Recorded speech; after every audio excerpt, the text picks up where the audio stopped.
Let us move on to our next questioner at the microphone over there. Mr. Welcome to America, Mr. Mandela. I'm Ken Edelman. Those of us who share your struggle for human rights and against apartheid have been somewhat disappointed by the models of human rights that you have held up since being released in jail. You've met over the last 6 months 3 times with Yasser Arafat, who you have praised. You have told Gaddafi that you share the view and applaud him on his record of human rights and his drive for freedom and peace around the world.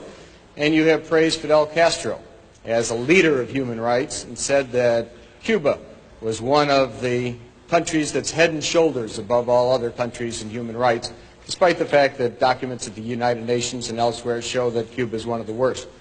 I was just wondering, are these your models of leaders of human rights? And if so, would you want a Gaddafi or an Arafat or a Castro to be a future president of South Africa? One of the mistakes which some political analysts make is to think that their enemies should be our enemies.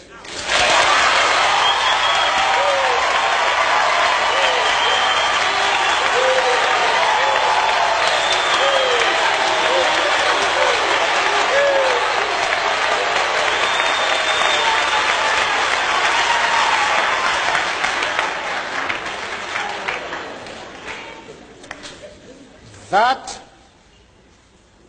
we can and we will never do. We have our own struggle which we are conducting. We are grateful to the world for supporting our struggle. But nevertheless, we are an independent organization with its own policy. And the attitude of every country towards, our attitude towards any country is determined by the attitude of that country to our struggle.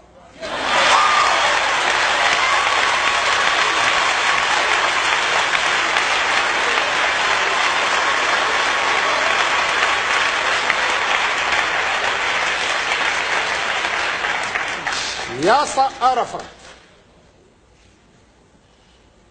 Colonel Gaddafi, Fidel Castro support our struggle to the hilt.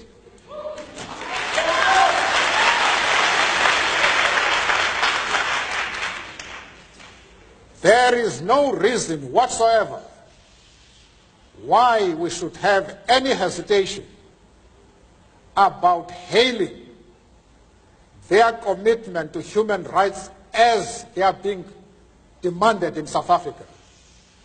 Our attitude is based solely on the fact that they fully support the anti-apartheid struggle.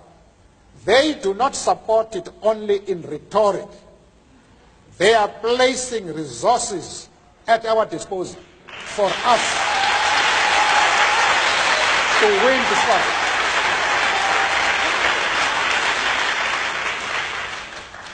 That is the position.